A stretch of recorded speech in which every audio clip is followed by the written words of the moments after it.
day to play. Like his big weakness. And that's not a thing at all in the movies because Disney doesn't want to sell action figures of an alcoholic. Yeah. They stick it in the past somehow, you know, like, Yeah. oh, he was an alcoholic, he had a reputation for being, but he's not no longer, yeah. There's now actually a lot of talk about making the new Magneto a person of color, Is it? which this is why I love Dude. Reddit. I saw a post about the actor that played Gus Fring Yeah, being Giancarlo Esposito, Professor X. Professor X, but I was thinking, oh my god, but what a Magneto he would be.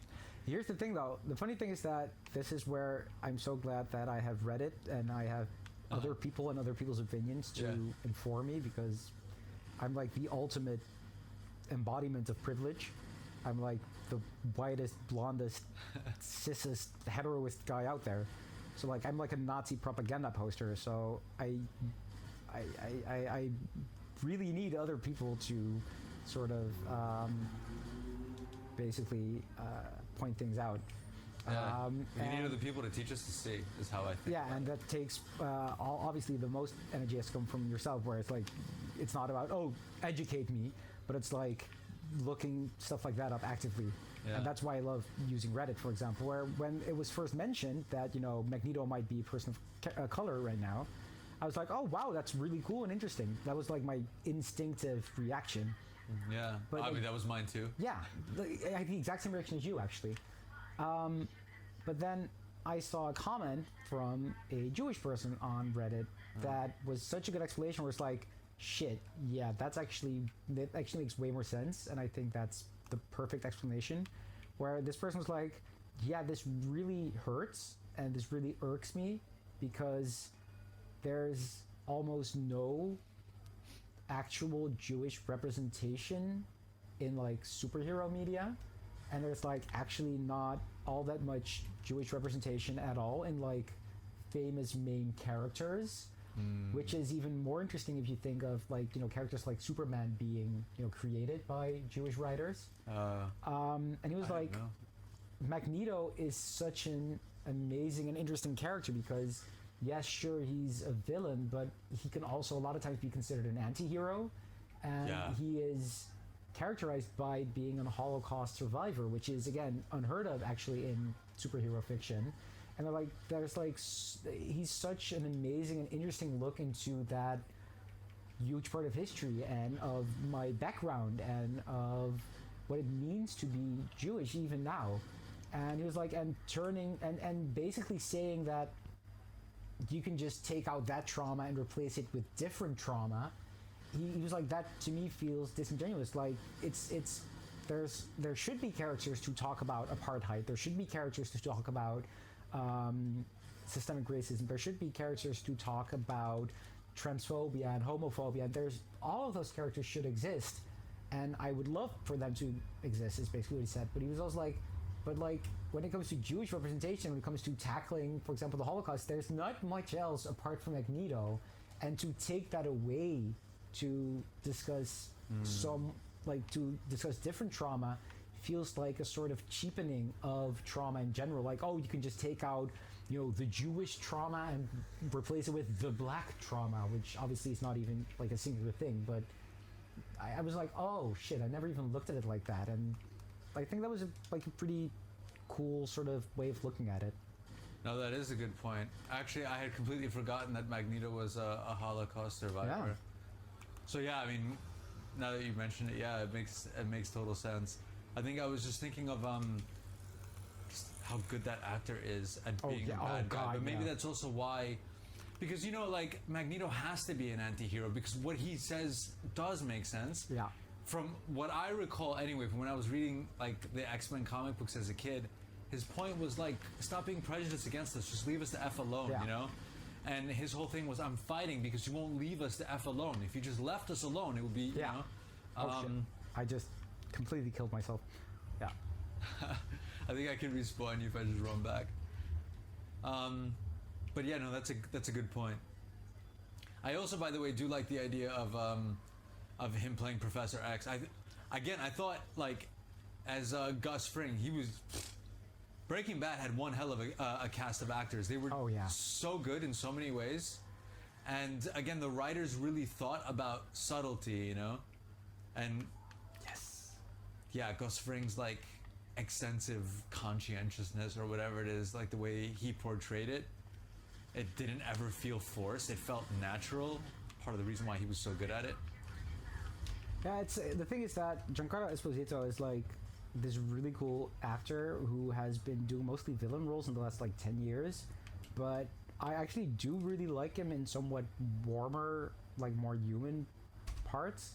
Like not more, I don't like him more in those parts, but I also think it'd be interesting to see him sort of flex that side again in as Professor X. And what I like about that fan casting, or if it actually happens, you know, casting, is that like Professor X is like this sort of warm and caring mentor, but at the same time, he isn't unaware of the fact that he's basically training an army of overpowered teens. Yeah. And kids, often kids, you know? Yeah, he's basically training kid soldiers, and he is aware of that, and there is a certain, like, sort of moral battle going on inside of his head, I think, a lot of the time, and I think that's a really interesting thing for someone like Esposito to portray. I think that could be really cool, where he's like, I love you, and you're like my kids, but also I'm going to send you into situations where you might get killed because I believe that's the good thing for our kind. Like, that's some heavy stuff, actually. Yeah, and again, he's friends with Magneto, right? And he understands that Magneto is not stupid. Yeah. And it's a moral dilemma because there isn't really a good answer in either direction, you know? And that's what I think makes the X-Men, or like made the X-Men such an interesting collection of conversations. It actually reminds me, really enough, obviously in a way more extreme sense, but it reminds me of one of my best friends who was actually... He's not anymore, but he actually used to be like a member of the VVD, of like, you know, the liberals, or, you know, in the US they would be the Democrats, but over here they're, you know, not as conservative as it gets at all, but they are as right-wing as it gets. Oh, okay. Like they're not in like a libertarian way, but they're, yeah, very much, free market is the best thing ever, and yeah, I personally think they're like the biggest. I mean, they are the biggest party in the Netherlands. They have been for years now. But I think they're like, their ideology is a huge threat, if you ask me. But the thing is, like, he's one of my best friends, and I love talking politics with him because we actually share a lot of, same ideals, and like we both kind of feel the same way about a lot of things, but we have radically different ideas of how to get there. Yeah. Where like I'm like actual socialist, like that's 100% what I believe in actual fucking socialism, like anti-capitalist shit. And he's like, yeah, free market, that's the way to go. Like, those are pretty opposed, but he's one of my closest friends, and I love talking with him because we never personally attack each other. We never go for, like, you know, ad hominems. We never go for cheap shots. We always love the fact that we can, you know, have different perspectives, and we actually do have moments where we're like, shit, that's a good point. We both have those moments, and that is kind of something like see with like Magneto and Professor X, where it's like they obviously share a lot of ideals and they see a lot of the same issues in the world, but they do honestly have radically different ways of sort of changing that stuff. And, how they see getting to a sort of idealistic outcome. Yeah. I also love that they're both portrayed as very intelligent and thoughtful people. You know, like I also, it's been a long time since I read the comic books, but I remember thinking that, you know, like Magneto's also not careless about what it is that he's doing, you know? Like they really, I mean, okay, they are different characters, they have different personalities, they go about things in different ways, but, I forgot that part. There's invisible, like... Oh god, the invisible guys. Yeah. Oh, I hate those. Oh wait, it's here? Yeah, he's in there somewhere. Killing the Marines. Oh no. Help. Oh god. I wasn't scared. Let me tell you, the first time I went through this stage, Can a guy get a sip of... There's no rest for the wicked when you're fighting the covenant. No, we're not in church.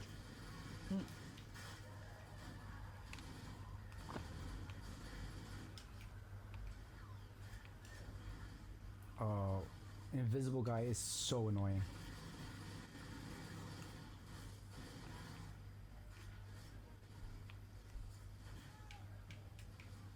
Like the ultimate party pooper.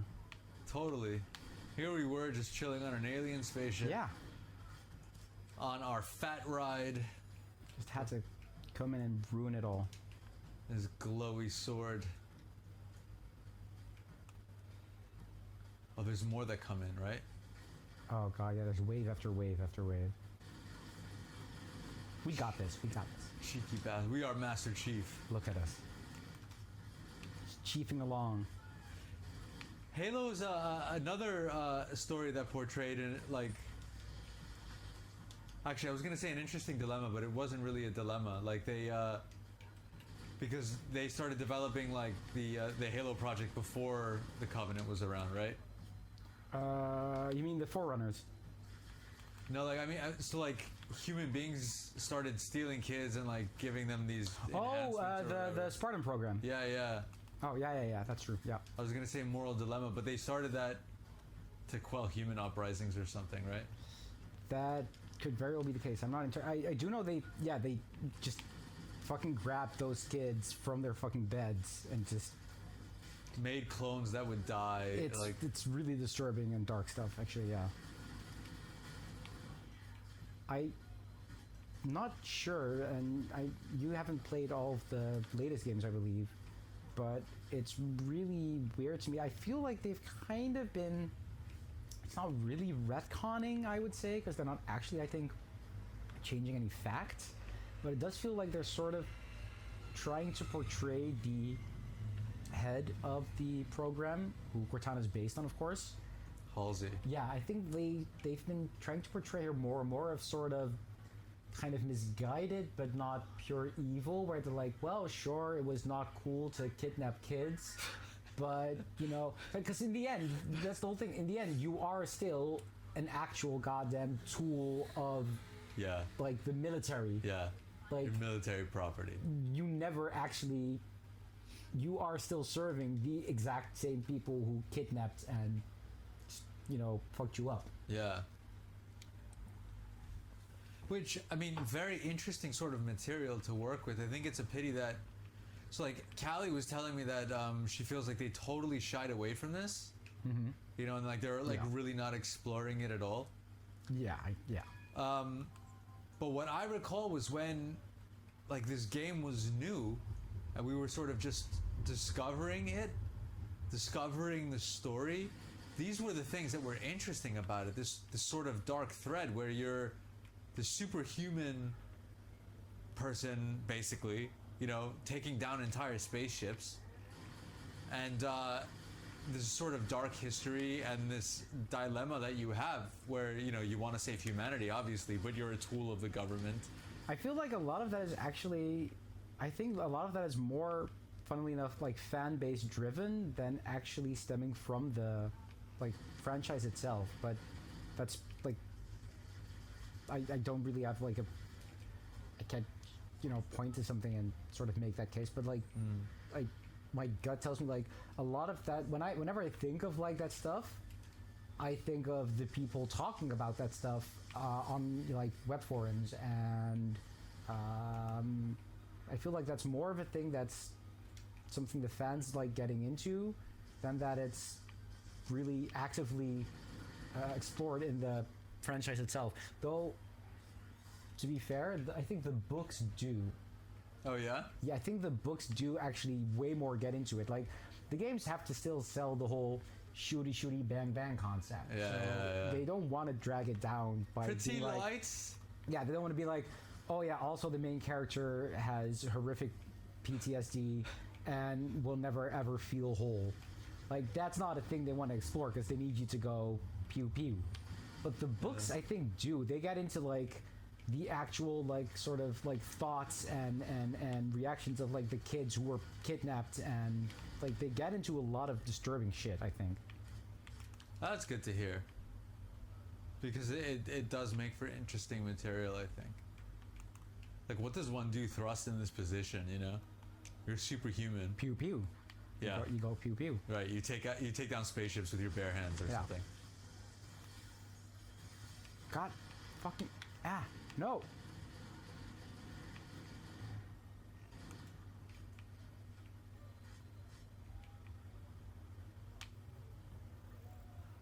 But yeah, it's interesting because like the games are suggesting like, okay, John 117 was just a kid and he was kidnapped and pretty much tortured and brainwashed and it's all fucked up and that's horrifying. But at the same time, like his jingoistic brouhaha kind of sort of personality is portrayed as a positive. It's not like, oh no, he's like this toxic masculine tool of war and no, it's like it's cool that he is like people think, of course, Master Chief is cool because he's like, let's finish the fight and like these goddamn aliens, like that whole sort of portrayal is a positive, that is presented as a positive. So it's trying to sort of have its cake and eat it too, I think, in a way.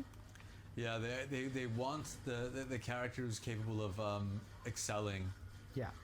Well, it's the same for me with the first actual Rambo film, First Blood. Oh, okay. Because First Blood is like, oh no, it's horrible that, you know, our veterans are being treated this horribly, and it's so sad that someone like John Rambo is traumatized and just an empty shell of a man. But the movie also wants you to root for him blowing people up. Yeah, killing all the people that are going after him. So it's weird. It's like, oh no, violence is bad, and it turned this person into like a traumatized victim of like the military machine.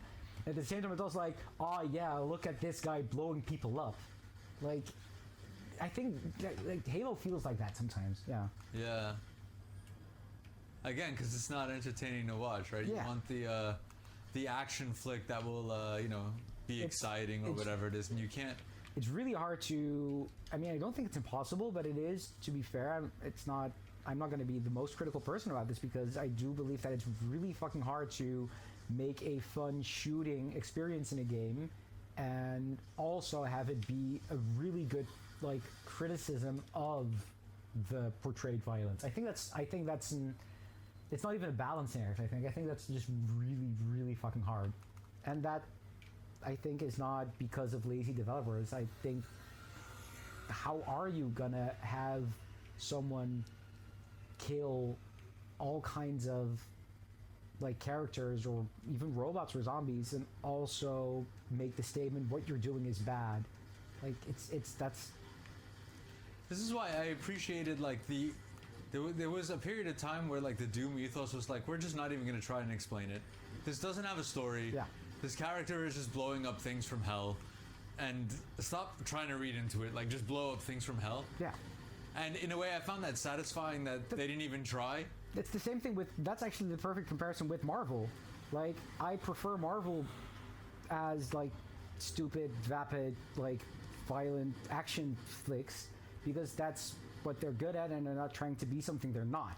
Yeah. And that's something like with video games, whenever they try and touch on these sort of iffy parts where it's like, but you're pretty much committing genocide. Yeah. That doesn't work because that's something, for example, that happens in the Tomb Raider reboot, where in the beginning of the game, Lara Croft is like this innocent student. She hasn't ever laid a finger on anyone. And then in the beginning of the game, you're almost raped and murdered, and then she basically in self-defense kills someone, and she's, as you would be, completely shocked. She's like, she just killed a person, a human being, and you see the character of Lara Croft in this short cutscene sort of just sitting there, just trying to wrap her head around the fact she just took someone's life. And then within a minute afterwards, you're running around gunning down everyone you see. Oh. So that's the thing, is that like, if you want to have fun shooty mechanics and also criticize shooting people, how are you going to do that? Yeah. How are you going to properly do that? Because it's not going to be a fun game to have Lara Croft kill someone, be suffering from PTSD the rest of the game, and your character just getting more and more sort of uncontrollable and unplayable as you go along because it's just getting worse and worse to be her. Like that's not a fun gameplay experience. It's an interesting story, but it's not fun to play. So that's But that's also why I preferred like the Halo series to like Call of Duty, for example, because I think with all the bright lights and everything, Halo feels like a game more than than it's trying to emulate real life or something. The Call of Duty actually did one thing that I was really impressed with way back when, with Call of Duty 4, so the first Modern Warfare, where you have that one scene where you, as the main character, as one of the main characters, are basically surprised by a nuclear detonation, and you die. You like your helicopter gets caught in the like sort of the electromagnetic blast, and your chopper goes down, and everything like the exposure on screen just gets brighter and brighter and brighter, and you start getting slower and slower and slower, and you can only crawl at one point, and then you just die. And that had an impact on me because that was actually well executed, because that's not a criticism of you shooting on people, but that's like more sort of commenting on the frailty of human life, and like they're basically saying, yeah, you can die, and you do as this character, and that was really well executed. So that's something, for example, I believe first-person shooters actually can get away with, like stuff like that. That can work way easier than killing people. And talking about that. Yeah. Also, the ultimate example people always come up with is, I think Callie and I mentioned this before. It's like Uncharted, where, like, if you were to treat the Uncharted narrative and games as like a serious thing, that would be the most disturbing thing ever, because Nathan Drake is just killing thousands of fucking people throughout those games to collect some trinkets. Like, you're killing thousands of people because you're looking for treasure. Oh my god. That's not a cool main character, that's a fucking psychopath. Yeah. But you don't want people to think they're playing as a psychopath, so you just don't acknowledge it. Just like Indiana Jones movies, or even God, like it's just 80s action movies in general. Yeah. I remember like one of these spoof movies, I think it was Hot Shots or something. Oh yeah. You know, like they were making a joke about the kill count in one of the Rambo films. Oh yeah, I think I remember that actually. Yeah. Yeah, like I don't know, Rambo just got progressively more absolutely insane to the point where it was just like mountains of bodies or something. It was the most bizarre thing, you know? It became the ultimate embodiment of the thing it was sort of trying to criticize in the first movie, which is still amazingly interesting. Yeah, movie and TV history is very, I think it's really interesting in this way, because I do appreciate that they at least tried to go for the scene in Rambo where he, you know, tries to show some trauma or whatever it is, like the, you know, the effects of the trauma. But of course, yeah, once again, it's you just spent the entire movie watching him straight up murder person after person in like ingenious ways, and that just makes it more unsettling in the end, you know? Interestingly enough, like, I don't think Marvel will ever be able to go here, but there are times when I wonder if DC will manage.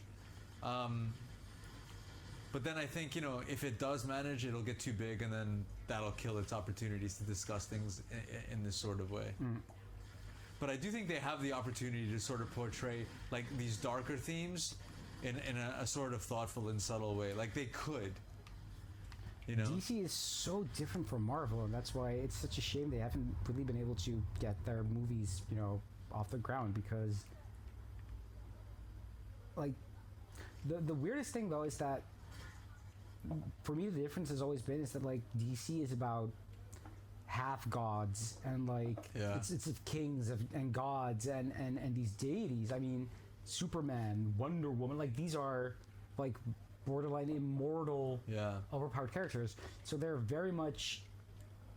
pretty far removed from the universal human experience. Whereas Marvel has always been about like teens and people who have to like work their way from poverty and minorities and marginalized groups. And that's what to me is actually the biggest, like one of the weirdest things to me about the Marvel Cinematic Universe is that they abandoned all of that. As in, the Marvel comics were always about relatable human characters. They were about Spider-Man being like in high school Spider-Man. and being a journalist and not being able to pay the rent and caring for his elderly aunt. And it was about the X-Men basically feeling completely left out by society and being discriminated against and being looked down on.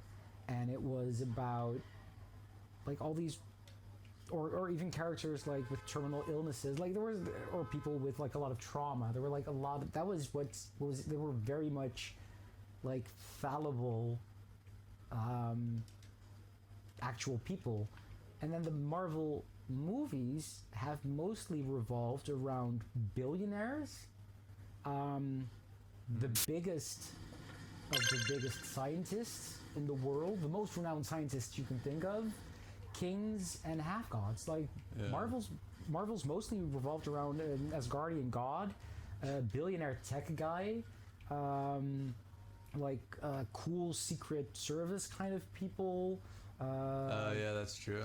Like it's weird how, if you look at the original Avengers, they were all pretty much like billionaires or at least part of some elite.